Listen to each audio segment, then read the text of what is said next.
Welcome back, everybody. I'm Susan Tomlinson. I'm the chair of the Teacher and Student Outreach Committee for Indianapolis Sister Cities, and I have the distinct honor of being the moderator of this panel, this very distinguished panel for this plenary session. It is the impact of arts and cultural programming and exchange. The best way to be able to view this will be to put your computer on speaker view. And because we have 5 panelists.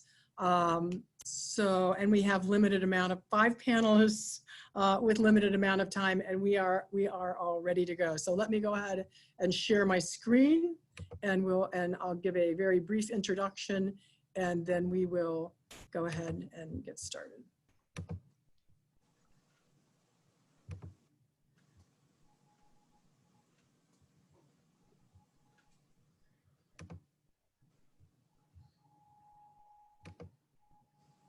Okay, I just want you to know here that this is a list of speakers and their email contact information.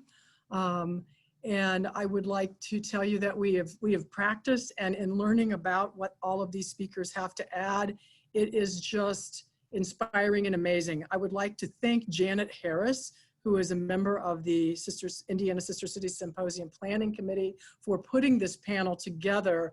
And with pretty much without any further ado, I'll tell you that it will be an amazing, inspiring learning experience for you, and that I want to thank Janet Harris for doing that. So I will begin and turn this over to our first speaker, Mary Lee. And you would need to unmute yourself, and once I hear you, I'll know we're good. Can you hear me? I can hear you. Maybe a little bit louder if you could increase it. Better? That's better. Yes, okay. Thank you. Okay, so I'm going to tell you a little bit about our project that was an award-winning project this year. And you can see on the first slide, it's called Das Partnerschaftslogo. I hope I didn't butcher that German too much. What you see on the screen is the sign that leads into Pfaffenweiler, which is our sister city. And the logo to the left is our old Partnerschaft or Sister Cities logo of Pfaffenweiler in Jasper, Indiana. And next slide. Okay, Susan. So this logo for the Sister Cities of Indiana and Pfaffenweiler was old. It was a little tired, and we never really questioned it. Coming into being on the board of directors, Dr. Ross Halverson, who is our local German teacher, asked, where'd this logo come from? And can we make it a little bit smaller? And who has the artwork? And we all kind of looked around each other at the table and went, I don't know, maybe somebody came up with it to put it on a coffee mug about 30 years ago. We're not really sure. So he took the charge, and thankfully, when he went on the student exchange with students in the summer of 2019 to ask our partners in Pfaffenweiler, where did this logo come from? And the shield that you see on the left, or the crest of Pfaffenweiler, was obvious. And they all said, we're not exactly sure where it all came from. And then the old logo there with the 1830 and the Jasper logo, we found out was something that the Springs Valley Bank and Trust in Jasper had created for probably a centennial or something. And we were actually probably in violation of a copyright with that. So if you go to the next slide, please. So what we wanted to do was, it was really encouraged with Ross and a whole group from Pfaffenweiler and the Partnership Commission, along with the Board of Directors of the Sister Cities, to create a contest to create a common partnership logo that would reflect not only the crest of the city of Pfaffenweiler, Germany, but also the city of Jasper. And they decided to organize this into a creative logo competition that would bring together both citizens of Pfaffenweiler and Jasper. So this wouldn't be just for the Jasper folks to enter. And how would we do this? And how would we merge aspects of both official logos and coat of arms of the cities, as well as an indication of the existence of the partnership that we've had since 1985. And so some parameters were established, and we decided the logo should have as little as text as possible and also reflect that partnership since 1985. And we created a document that would have the rules, et cetera, and distributed those amongst the 2 cities. And if you can go to the next slide. So what happened was we put a document out there, and to our amazement, there were 36 people, 36 different persons that entered it, and around 60 logos. So there were several variations. And then from an innovation and cooperation side, what we did was the partnership group in Weiler, as well as the partnership group in Jasper, both the Sister Cities Board and our Partnership Commission, which is at our city level, along with the mayor. We used a common web application, and believe you me, this was before COVID. So we were just as, I'm amazed at how this is working today, because we were using Skype and Google Docs. But basically, we used a common web application to communicate and share the requirements of the contest, as well as entries. Each other could see the entries that were coming. And then we met at each of our respective city offices and to narrow it down to around 8 or 10 for each city. And then we met together to use Skype and to vote and discuss and deliberate and select the winning logo. And it was very anonymous as to who the entries were from, whether it was from Jasper or Weiler. And you can see there on the right-hand side of the screen are almost all of the entries and variations. And then on the left-hand side, there's pictures of us doing Skype, and you can see as we were tabulating in real time and turning around and all huddling around the laptop and the camera. And next slide. So and in the end, we decided on one logo, and you can see it at the far right. The winning graphic artist, was a woman by the name of Tracy Lori, who is here from Jasper, Indiana. The second place was from Weiler, so there was no necessarily, like, we definitely shielded it, so there was no preferential treatment or anything given to anyone. And one of the questions that was asked on the international submittal for an award for this is who's being impacted by this project and what's the overall impact. And really, the city of Jasper and the city of Weiler and any other person or group that chooses to use the new logo, and the culture of both cities was highlighted through the submissions. So you could see we had a lot of submissions. We had the crest of Weiler is reflected, as well as the state of Indiana and Jasper, and then the city logo of Jasper. And what was amazing was the cooperation between the two cities. It was really fantastic. And the number of submissions were really impressive and kind of surprised us. And the impact will be that both cities are going to use this logo for years to come, hopefully. And now we know where it comes from and have official artwork. And you can see behind Sandy Ware, they're holding the check. We had a prize money of $500 that we gave for the efforts. And then Sandy is in the picture along with Matt Hilger and Tracy, but you can see on the slide behind her, we won an award last year for our economic development of bringing Weiler wine to Germany, or from Germany to Jasper. And so we've also included stickers on that wine and are promoting the logo. And I think, you know, the public awards reception that we had, I believe you could go to the next slide. Then we had a public awards reception. I don't know if it's on the next slide, Susan. To really celebrate it. And that was really neat because we had folks from all over. Is it not forwarding? Not forwarding, sorry. Okay. We had about, I'd say between 75 and 100 people come to the Jasper Parklands and for the ceremony, and we toasted with our Weiler wine. And the very neat thing is we have patches now and stickers and magnets, and that will be for use in both the cities. And I think the important thing is, from an awards and innovation standpoint, when we entered this, you know, we put it in as a project that we thought, well, this is cultural because it merged both cities together. It was also an art project of sorts from a graphic design perspective. And really the cultures of both cities were highlighted and the cooperation as well. And then, you know, what's neat is this is something that'll be lasting and enduring for the partnership and the partnership logo. And here, this is the slide where we won the population under 25,000 for the community-led efforts in redesigning the logo. And it was really such an honor. I'd say it was the icing on the cake or the cherry on top of the sundae that we won the honor of having the award at the international level, because we have a fantastic logo and we won an award for it in the end. Our hopes, our anniversary trip, our 35th anniversary trip was canceled this summer due to COVID. We've tentatively rescheduled that, not for next summer, but for the summer of 2022, along with the same time that our student exchange will be there as well to celebrate it all together. But we have since sent a care package over to Pfaffenweiler of some things that we've already had printed as well. And we look forward to seeing the logo on all of our shirts and merchandise and things to really promote it. So, and that's really all I have. Thank you very much, Mary Lee. I will, we'll have some time in the end for questions.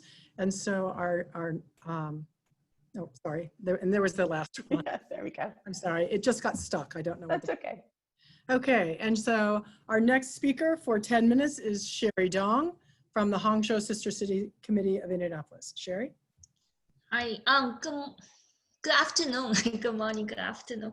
I'm Sherry Dong, and thank you, Susan and Sister City Conference Committee to invite us to share our experience with organizing arts programs through our education exchange program. And so today I'm speaker, yeah, oh, that's the slides. Oh, maybe I sent the wrong one. Could you just go to the next? Oh, that's another slide. I'm sorry, I probably sent you the wrong one. And could you let me share? I have my screen. Could you allow me share? I can't do that. You can make her the co-host if you'd like. Okay, and I do that by, do I have to stop share? Let's see. Okay, I'm at the top. Tell me what to do.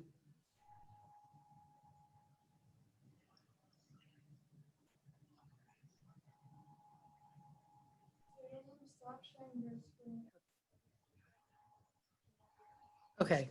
Okay, Sherry, you should be able to share your screen now. Okay, great. Thank you. Sorry about that. I wasn't able to open the draft you sent it to me, but okay. So my topic is we have the arts program called the Expression of Diplomacy for our education exchange. And today we're talking about how we do the organization and what does it mean. And as a Sister City Committee, as well as all the partners involved in this work. First of all, and as probably many of you know, that our Indianapolis Hangzhou Sister City Committee was formed in 2011 under the guidance of Mayor Ballard and Office of International and Cultural Affairs. And initially, Mayor Mayor asking us to promote the Indianapolis city through the global stage through our sister city programs. So Hangzhou committee and choosing to establish a relationship with China, Hangzhou, China through establishing the partnership and through the cultural, education, municipal exchange activities. And the education exchange is always one of our goals. But in 2017, actually, we relaunched the International Education Exchange Program and choosing the targeted school be a pilot to promoting how we establishing the relationship with Hangzhou. Through the years of work, almost 9 years now, and we supporting Indianapolis organization for cultural exchange, education exchange, and also closely working with the mayor office and also working with the major corporations and schools here. And for instance, we worked with Indianapolis Public Library, Children's Museum, and we also work with some the county, the schools, and also IUPUI, Lilly, so on and so forth. And through all those programs, we see actually they love to work with the committee promoting their own programs and through sister city programs. So when we organize the programs for education program, for instance, if we're hosting a group of students from Hangzhou to Indianapolis, they will stay 5 days. And of course, we will pack the program with all the activities. Not only they're gonna have the classroom exchange, activities, but we also bring them to the speedway, to Fevers game, state fair, programs, just learning about a city. So this was the way through this program continue promoting our Indianapolis city in a partnership into those Hangzhou students and teachers, the young mind. But also through those programs, we established a very good relationship with all those organizations all the way around. So when we have this education exchange, we thinking about also launch one arts program, and we call it the expression of diplomacy. So we choose one evening, have that the programming performance program, which then we worked with all the partnership in Indianapolis. As in this diagram, seeing that, and we, for the schools, of course, we started with CFI 2 as the first school as a pilot program. In 2018, we hosted almost 24 student teachers visited Indianapolis, and we also had Shortridge High School involved as well. They be part of the program, and so when we have that expression of depression, we also are inviting all the partners from Lilly, from IUPUI, and so on and so forth, and they willing to be the sponsor. I think that through this program, actually we see everyone like to be part of it. And that's what I learned, even though we're supporting each organization for different projects, but in the end, they all feel it's a part of that community, building the partnership as a big scope with Hangzhou. And in these diagrams, of course, for the program, we not only let the school student to perform from the both, indie schools and Hangzhou schools, but also we inviting our Chinese community performance group, and also start to work with arts organization. That's the partnership we also built through our other project. And all of, then we say, why not let them be part of it, and also gonna enhance our program quality. All right, but the overall, the success of a program, I think that also rely on not only all the participant, the partners, but also the Hangzhou City Committee. And here on the right, I kind of listed, on our committee chairs, how we organize and split the divide and conquer. Actually, we are volunteers, right? And most of them have their own jobs, and that's what we coordinate those program all the way around. And culture chairs, event chairs, education chairs, and all the chairs be involved in that aspect. And here's just a few pictures to give you some visual side. This is in 2018, and we work with CFI schools, and then we have Chinese culture, programs that you can see, and on the right, that's the Shortridge High School band performing, and as well as our CFI 2 schools student performing along with the Chinese student. And the second year, with the more experience, our program getting better and more diverse. And so the CFI actually start involve all the schools in their systems. So they have 2 and 27, 84, and 70. All of a sudden, and each program have almost 80 or 100 students. Kind of scared us initially. I said, how we manage all those kids? But wow! But once the stage come up, and it really give us the impressed us. All those students so enthusiastic with it, and of course the audience fill up all the family members, and that increased our promotion of the event and the engagement of the events. And those kids really enjoyed, and I see a lot of program posts on the Facebook through those family members posting, some of us through my Lilly colleagues. That's funny. And you can see that the quality of the program also improved.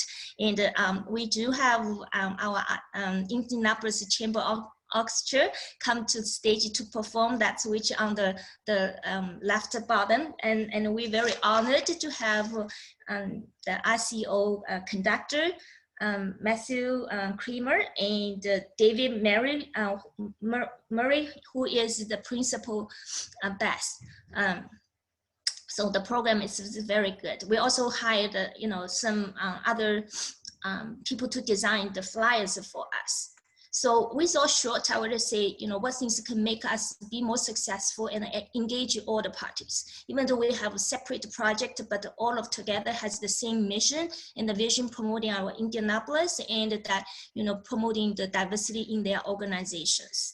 And through the, as any events, the details, the devil's in the details, and that's what. And working with a school is a very different experience to us as well. So we have to aware of their school schedule, their styles, and things like that. And and appreciate all the committee members. And through years of working in this project, we definitely gained a lot of experience and grow our leaderships and appreciate their contributions. Of course, without the school contribution and engagement, and they contribute, what the idea, what's the best effective way to organize these events. And the family is engaged. So yeah, and that's why I think that's what I can think about, that Sister City Committee is the core of all the forces, and working with the mayor office and it has a dialogue, the communication. But in the end, I really appreciate whole city and the community, how much support we receive from all the organizations we work with. That's all my talk. Thank you very much, Sherry. I appreciate that. Let's see, I'll share my screen and I should be queued back up. And sorry about that, my slides. Oh, no problem. Okay, Sonia. Oh, thank you, Susan. Thank you. Hi, I'm Sonia Simpson. I'm the president of the Indianapolis Cologne Sister City Committee. Hello, everyone. I'm excited to again take part in the Sister City Symposium this year. Last year, I was joined by Claudia Burger, and she's in the picture right there. And you might have seen her at the symposium actually, who's her late husband, Lord Mayor Norbert Burger, was one of the founding fathers of the Indianapolis Cologne Sister City Connection. And Claudia is on a mission to visit each of Cologne's sister cities. Last year it was 22, but now it's actually 24 sister cities. 2019 was the year for her to visit Indy, as you can see. She has written an article about her time here, describing her impressions and experiences in Indy and Hoosier land. And the link you see is leading to her story. I'm not sure if that's going to be posted later, but we might have that on our website. Okay. The American founding father was Indianapolis Mayor Hutnut, who had visited Cologne and liked it so well that he decided to form a partnership as sister cities. And that happened in 1988. During the many years that have passed, the connection has grown stronger as citizens learned about this partnership and chose to participate in different ways. The two cities have formed many cultural exchanges to learn more about the similarities and differences in each other's work, life, and culture. Next slide, please. Oh yes, that's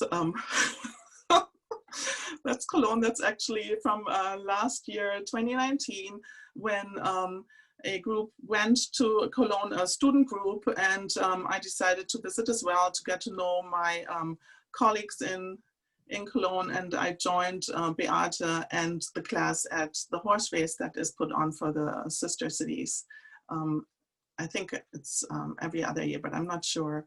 So yeah, that's a beautiful shot that we took when we took the gondola over the Rhine, which is an exciting adventure. So next slide, Susan. Thank you. Okay, so this is the firefighter exchange. And I'm going to give you a little bit of history first. More than 10 years ago, Sven Schumacher, he's the honorary consul to Germany and former Indianapolis Cologne Sister Cities president, and David Greider, who was in the military and stationed in Germany. They came up with the idea of starting a Sister Cities exchange of firefighters. After the idea of an exchange between police did not work out. It was just too hard logistically to make this happen with police. And the first firefighter exchange took place in 2009. And my Cologne counterpart, Hartwig Prüssmann, contacted Uwe Simmons, the program chair in Cologne, and 6 months later, Mike Malinex was the first firefighter to visit and work with these colleagues in Cologne. And thanks go to Mike for the background information. We talked last Sunday. Since then, this exchange of professional firefighters has taken on a life of its own. The individual fire departments in Cologne and Indianapolis take care of housing and transportation for visiting program participants. So we keep this slide.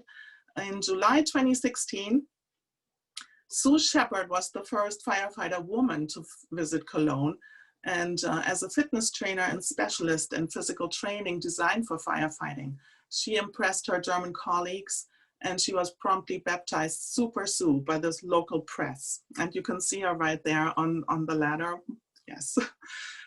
Last year, fireman Rene Christian, I don't have a picture now, visited Indianapolis as part of the exchange, and he joined Chief Howard Stahl at the Sister Cities Symposium to speak about his experience. And some of you might remember them sharing that. And he was able to meet with Claudia at the symposium last year. It's a small world. This year, due to the pandemic, the exchange had to be canceled, of course, and Indianapolis firefighter Lieutenant Jason Thompson could not visit, but the exchange has been postponed, hopefully until next year or when circumstances have improved. Okay, next slide, please. Right, this is Brian Nicely in Cologne in 2017, enjoying, it looks like a boat ride. So. And next slide. All right, so we're now going to the high school exchange, the student exchange. And Susan, do you have the t-shirt picture? I don't know if that comes later or that's okay. No worries. Okay, the high school exchange was started thanks to special efforts of Ralf Radke from Kölner Freundeskreis, who approached Beate Westerhaus with the idea. Beate is the German teacher and chair of foreign languages at Perry Meridian High School on the south side of Indianapolis. From 2014 to 2016, Ralf and Beate collaborated to bring the school exchange to life. Their work was rewarded when the principals of Perry Meridian High School and Gesamtschule Nippes were invited to a reception with the mayor of Cologne. And there, a ceremonial signing took place in June 2016 to commemorate this new student exchange. In October 2017, the first group of 12 Perry Meridian students traveled to Cologne, followed by a visit of 21 students from Cologne to Indianapolis. And so this picture shows actually, I believe that was the first group, and on the, to my left, you can see Hartwig Prüssmann. He is a certified tour guide of the Dome in Cologne, and also I think he also gives tours of the city of Cologne. And so the group enjoyed a tour through the Dome given by Hartwig. Okay. Gesamtschule Nippes moved into a new building and is now known as Karl von Ossietzky Gesamtschule. And English and Spanish teacher Julia Schlang, and she's actually front and center in the black jacket there, has accompanied many classes from Cologne, and she was supposed to bring another group to Indianapolis this year when plans were put on hold. Hopefully the exchange will pick up again soon. And also before the students actually came, a group of teachers visited Indianapolis first and took a tour of Indiana, and just to see the facilities and just to get an idea how everything looks and to make sure that it's safe and to be more informed before sending a class over. So usually a group of teachers comes before the exchange, and then also housing and everything is discussed and taken care of. And also the GAP, the German-American Partnership Program, has strengthened this student exchange. It has offered structural and financial support for both teachers and students, including scholarship funds for students. And next slide, please. Oh, that's too far, sorry. You can go back one more. Okay, never mind. I want to mention real quick the librarian exchange. I don't have a picture. Another professional exchange it's very successful. It was so successful, as a matter of fact, that the first exchange librarian from Indianapolis, Nicole James, who worked as a branch librarian with the Indianapolis Public Libraries, was hired by the Cologne Public Library. And that prompted her to move back to Germany, and that's where she is now. She continues to participate with the Sister Cities Partnership, and she has contributed much to the Freundeskreis Köln Indianapolis website. And like most other professional exchanges, the library exchange program is dependent on funds. Those funds are often limited, especially for extracurricular activities. And that is the reason why the exchange is currently on hold, but hopefully not for too long. Okay, and so last but not least, the Indie Jazz Exchange was turned into a virtual entertainment experience this year, prompted by the pandemic. This musical experience usually happens as an in-person live music concert in Germany. The Jazz Exchange began in 2012, nurturing contacts and friendships between jazz musicians from Cologne and Indianapolis. Special recognition for their extraordinary efforts goes to jazz pianist and professor Monika Herzig from Indiana University and jazz bassist André Nenzer, who teaches at the Offene Jazz House Schule in Cologne. In addition to the annual evening concert, the jazz ensemble also visits Karl von Ossietzky Gesamtschule, the Indianapolis Cologne Sister Cities Student Exchange School, to teach a theoretical and practical introduction to jazz from the United States, particularly jazz born in Indianapolis. Amerika Haus Nordrhein-Westfalen joins forces with Städtepartnerschaftsverein Köln Indianapolis to make that program possible. And following the panel discussion at 2 p.m. After more programming, there will be another rendition of this year's Indie Jazz program brought to you by Monika Herzig, with commentary on this exchange from my counterpart in Cologne, Hartwig Brüssmann. And so I hope you hang on and we'll enjoy this music. So thank you. Thank you very much, Sonia. Our next panelist is Dorothy Kitaka of Fort Wayne Sister Cities. Dorothy? Fort Wayne Sister Cities has 4 cities: Takaoka, Japan; Watts, Poland; Gera, Germany; Taizhou, China; and Molyang, Myanmar, which was transitioned to a sister city in October from a friendship city.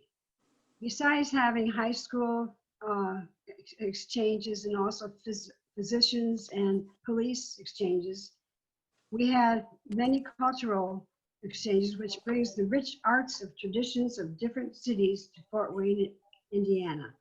And we in turn send musicians and artists to our cities as well. Our largest group to visit Takaoka, Japan was a high school marching band. Our Fort Wayne Philharmonic Freiman Quartet performed there as well. Gera, Germany sent a Baroque ensemble with vocalists to enhance a banquet, especially prepared by the chefs from Gera, Germany. Purdue University Fort Wayne's Wind Ensemble recently performed as guests in Gera, Germany as well. Watts, Poland has sent their premier Wisla dance and music troupe to perform for elementary schools and for the community at the Three Rivers Festival. The jazz pianist from Fort Wayne has been a guest in Watts, Poland, and we have had artwork exchanges between elementary students which are displayed at the famed festival, which is the Festival of the Arts in our city. For 5-year anniversary with Mullen Mine, we would like to send possibly the Fort Wayne Ballet and maybe a jazz ensemble there as well. The arts are powerful in making emotional connections between our cities. One of the most exciting exchanges happened when we learned that Taizhou, China, wanted their premier Taizhou Luantan opera company to come and perform for the first time in the United States and to come to Fort Wayne. We started planning this huge venture in 2015, and finally in 2017, it became a reality. The process of bringing 27 singers, musicians, directors, and government liaisons was a learning experience beyond our wildest dreams. After raising $20,000 to accommodate the opera and officials, we found out just 2 weeks before they were to come that their visas were denied by our government because they applied for the visas in the wrong category. So the lesson to us always make sure the opera company has the correct visas, because this is what happened. We had to postpone the project and tickets had to be canceled, and luckily our donors said that they would still honor their contributions when the opera was ready to come. Luck was on our side when a friend donated her expertise as an immigration lawyer and took on this monumental task, which took 8 months to resolve, with a stack of evidence 6 inches deep, weighing 5 pounds, to send to our government. So please make sure the performers apply for the correct visas up front, because we went through quite a bit there. At last, the Taizhou Opera Company came to Fort Wayne in October of 2017. We made friends immediately and felt like family after all we had gone through to get them to Fort Wayne. They brought their orchestra as well and backdrops for the stage, and we were able to see them prepare their fantastic makeup and see their gorgeous costumes, as you can see. We had one performance free for all students, and as part of the program, the actors called several students to learn and perform a scene with them. And you see them in the corner on the bottom. This was one of the highlights of the presentation. Then the company performed an entirely different concert for the community. This was more elaborate with colorful costumes and dramatic makeup. They dazzled our audience. We were sold out for both concerts. The audience was exposed to an experience which we had never seen before in Fort Wayne. As you can see, they're very excited to be there. After the concert, the audience came backstage for pictures. What a magnificent experience with friendships made for a lifetime. On January 1st, 2018, we received an invitation to go to Taizhou for an exchange, and they invited our fantastic Fort Wayne Ballet to perform in October. I called Karen Gibbons Brown, the artistic director, and they immediately talked to their board and were delighted to take the trip with the ensemble of 8 dancers with their director and manager. Also invited were our mayor, his government officials and business people, and members of our Fort Wayne Sister City Board. And in all, we were 23 in our delegation who were invited to be there from October 28th through November 2nd. Now, how to get the visas from the Chinese office in Chicago? The plan was for 2 of us to travel to Chicago with 23 passports in hand with applications of the Fort Wayne travelers. That's quite stressful to have all that in our hands. We then went back home, waited for word from the Chinese office to go back to Chicago to retrieve the passports. One word of advice: make sure to have a receipt with you or they will not give it to you. That almost happened to us because I couldn't find mine. But somehow we talked our way out of that, and we got there. Next slide, please. We finally reached Taizhou, China, October 28th, and we are all treated like royalty with tours of the city and delicious dinners and wonderful friendships being formed. The ballet performed for a college group of students and also for the public, including government officials from the province. They performed a variety of dances from classical to modern and were received with great joy. Please observe that our mayor over here in the corner, on the right-hand corner, with the white shirt, posed with the dancers and has become a great fan of ballet ever since. Immediately after the performance, many people came rushing to the stage for selfies and lots of smiles. The dancers certainly felt like rock stars. Friendly connections were instantly made. Recently, Taizhou sent Fort Wayne 4,000 masks when they heard about our situation with the pandemic. Earlier, you saw the wonderful video from Taizhou with music and cheers to lift our spirits during this stressful time. Now, just this past week, the city of Fort Wayne surprised us with the gift of a mural honoring our sister city, Takaoka, Japan, created by an artist named Juri, born in Tokyo, now living in the US. This is a program of beautifying our city with murals, and we are hoping that all of our sister cities will at some point be represented also in the future. The power of the arts in establishing new friendships globally is magical indeed. We are so pleased to have our sister cities combined with us. Thank you so much. And thank you very much, Dorothy. That is just so rich, so rich. Our next panelist is Mary Ancabo, also from Fort Wayne. Mary? Thank you, everybody. I'm going to talk briefly about the impact of our Molomyine Fort Wayne Friendship City relationship. Again, Molomyine was our friendship city starting in 2016. And as you've heard throughout the symposium, we are very excited. It will be an official sister city very soon. Next slide, please.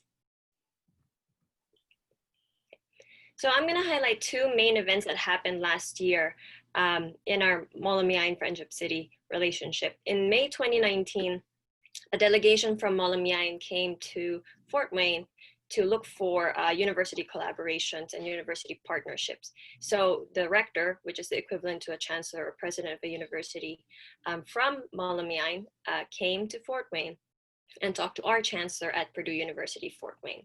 And with them, they met with local community members and Burmese community members to discuss, well, we want to know more about sister cities. We want to know more about Fort Wayne and how to create exchanges.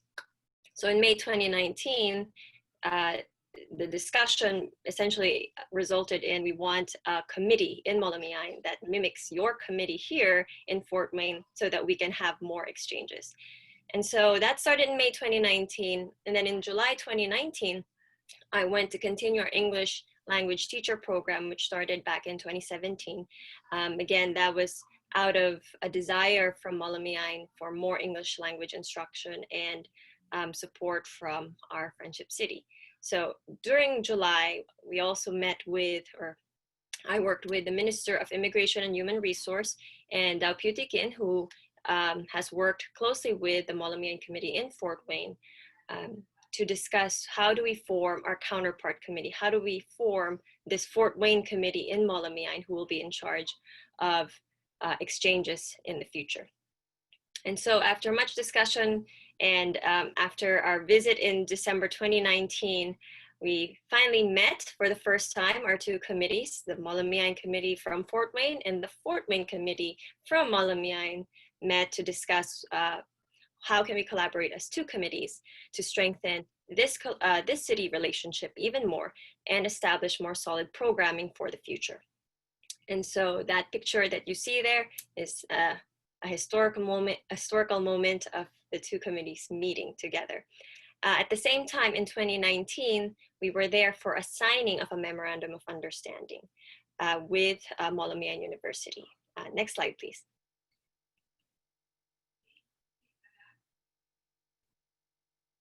Yes, next slide.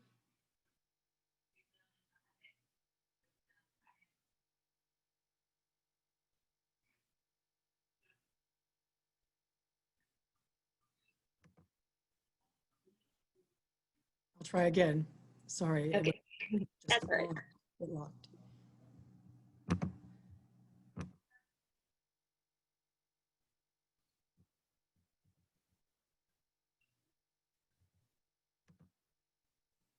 So while Susan is changing the slides, I'm just going to talk about the two things that are happening. So you saw there that a Fort Wayne committee was being formed, but during that same delegation trip, our chancellor from Purdue University Fort Wayne came with us to sign that memorandum of understanding.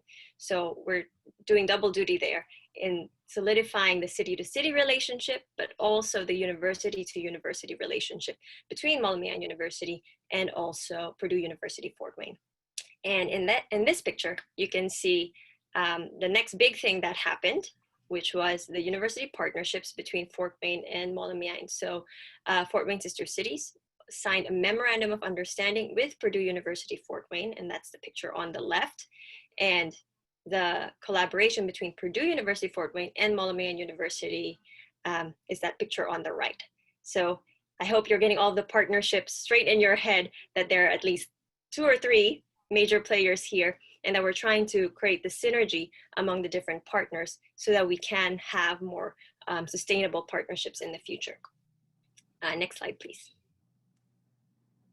Here again are pictures of our memorandum of understanding of signing in Molamian. That's the picture on the left. And then as a result of our friendship city relationship between Molamian and Fort Wayne, Purdue University Fort Wayne was invited to explore other university partners. So we can see here how that initial point of contact between 2 cities can really expand throughout the nation as well. So now Purdue University has a collaboration also with University of Yangon in Myanmar. And that's the picture on the right that you can see there, where we signed another memorandum of understanding with University of Yangon. Next slide, please.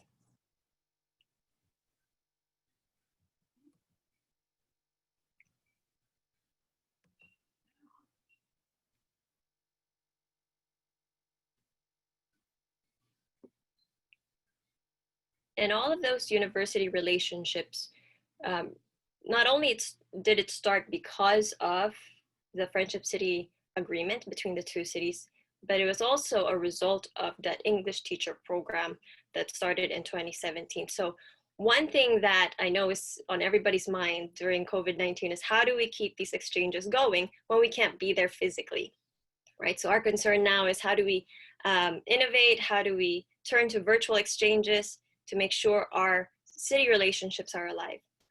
Well, just when you think that we will be not as busy this year, we're actually busier this year because I wrote it on the slide there.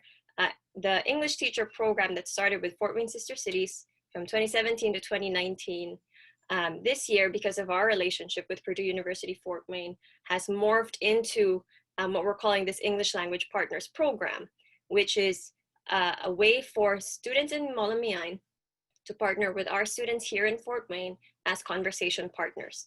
So it's a very simple concept, but there's so much excitement that I'll tell you.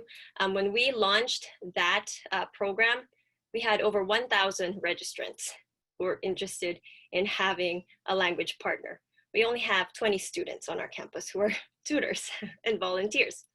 So we had to decide, how do we, serve this population, because there are just so many people who are interested.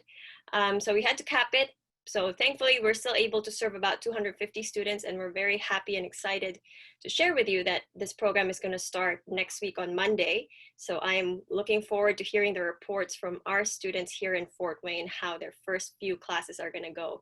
But I hope this is an encouragement to everybody that virtual educational exchanges are definitely possible, and that also, if you haven't reached out to your other school partners or university partners, that may be a way to go to to sustain these educational exchanges in the virtual space. And lastly, we are working on our virtual signing coming up next month to make our Friendship City into an official sister city. And with that, it's a great way to cap off our 4 years as a Friendship City and celebrate our 5th year anniversary next year as an official sister city. Thank you.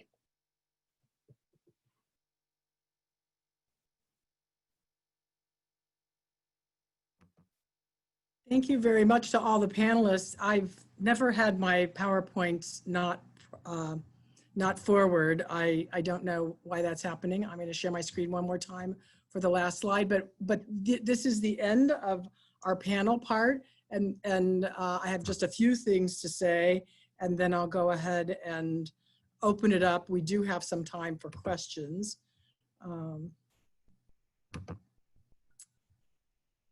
I don't know if it had to do with inviting people into the,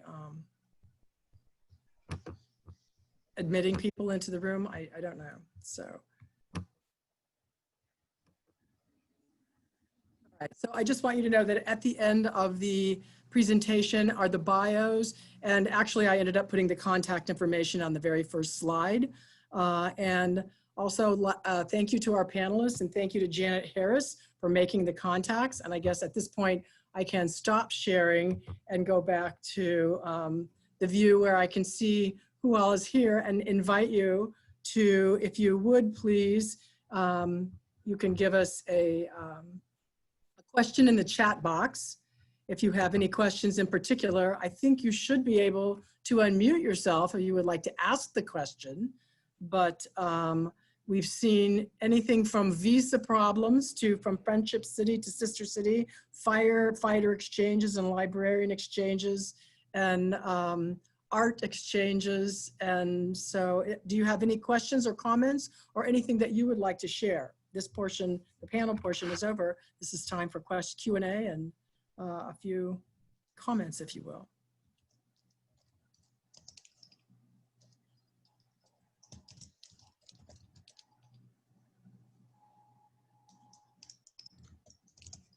Can I just ask a question with voice? Sure. Does anybody have an experience with teacher exchanges? Because with the amount of money that a public teacher makes in Indiana, a German teacher would never come here.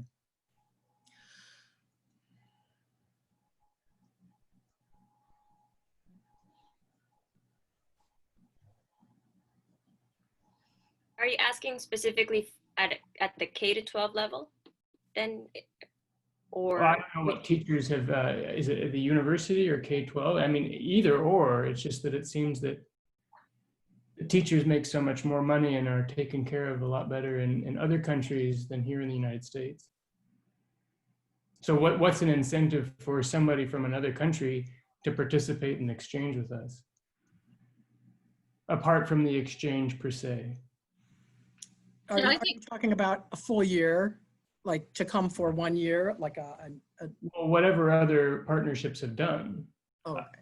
I don't know if it's just totally voluntary where you say, I'm not going to get paid for this. I'm going to come for 2 weeks and voluntarily spend time in a school, or whether there have been any like paid situations where the exchange teachers actually make money while they're in the host country to support them being there for a longer period of time, like let's say a whole year.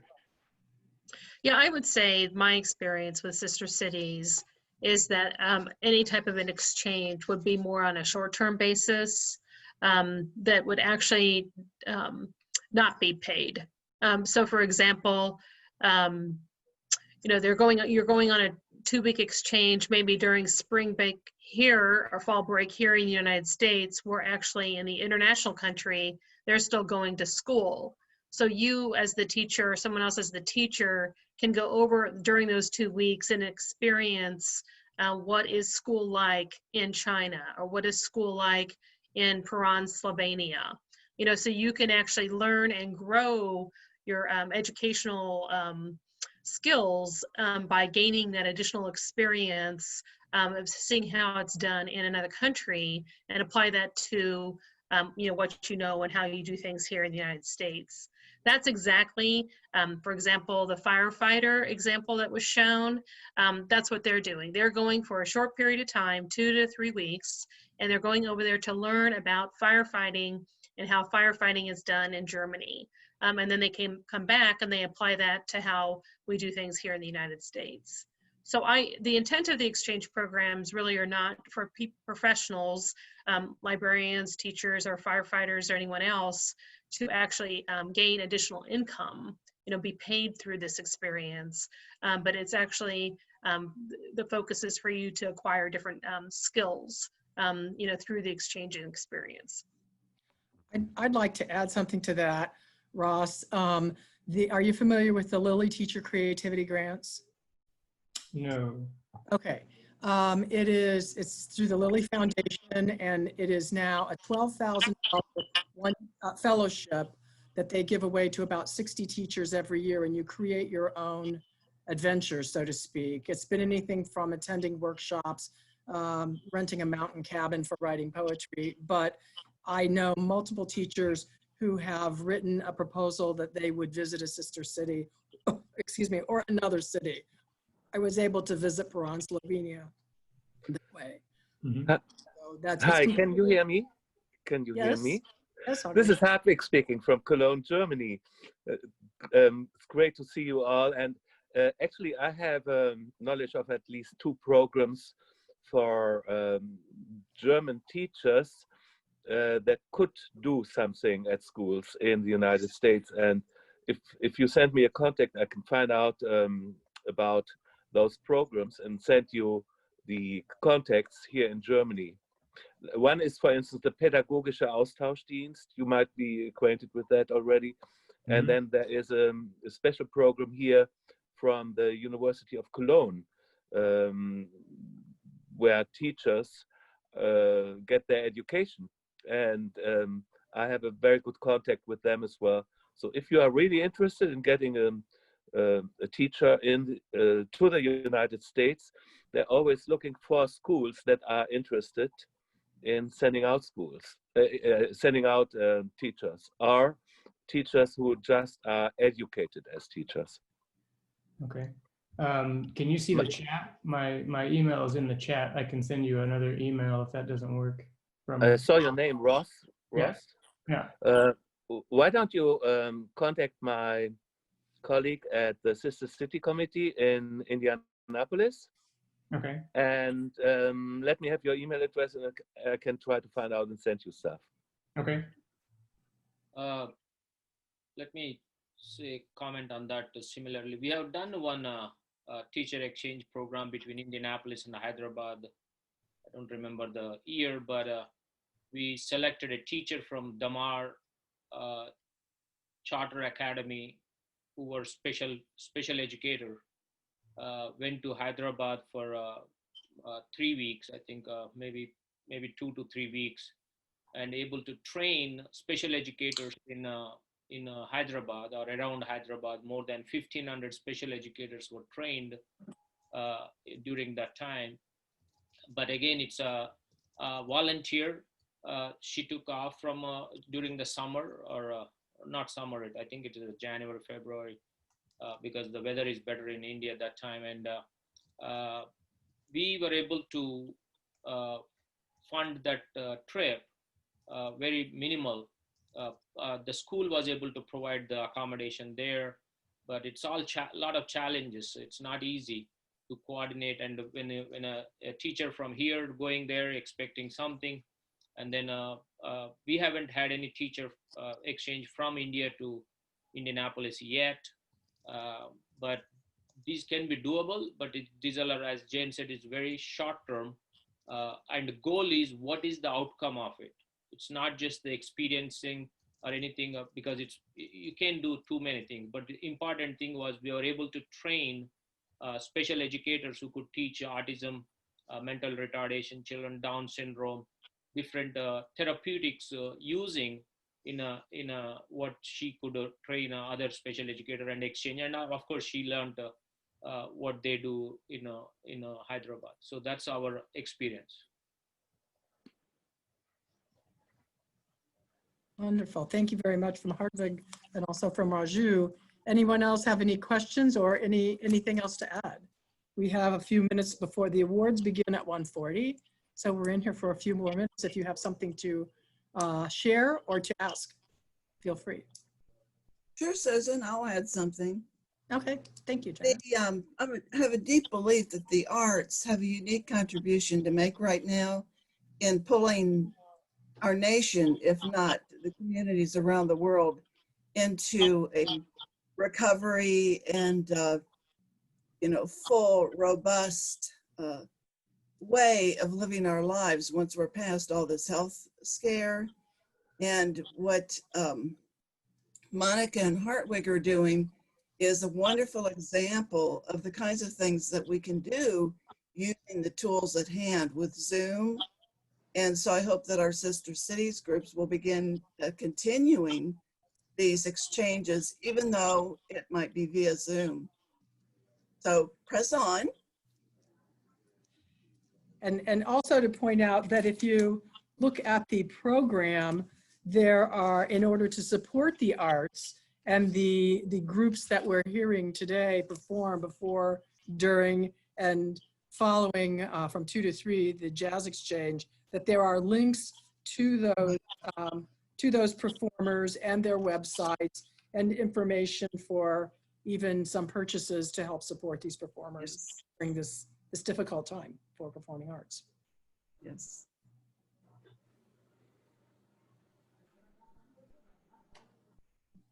Anything else with arts, culture, and exchange? Questions or comments?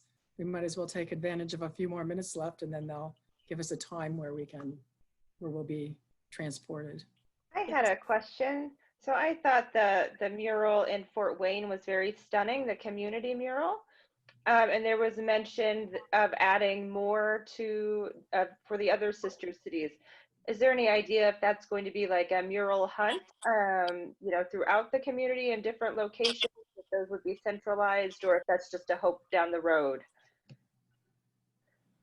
Well, I don't know that there's anything specifically designed, to create more art, mural art, which I personally also was very excited to see and took a picture of it actually here on my screen because I wanted to remember it, because cities do, all of us need to have active conversations with our cities and our arts community in our cities, because I know, for example, here in Indianapolis, during the Super Bowl, we had a whole arts initiative that created 45 murals in our city, and we could have real easily said, oh, we want to hop onto that project and we would like one of those murals to represent our sister cities. Because trust me, every single organization, when they're creating projects and everything, they're looking for ideas of what they can do to make it better and more impactful, as an end product.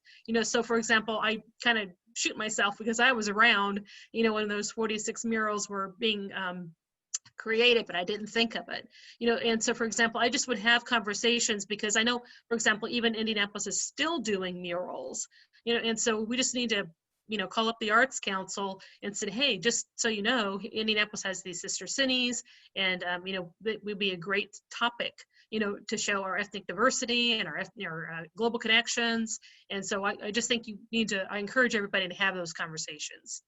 But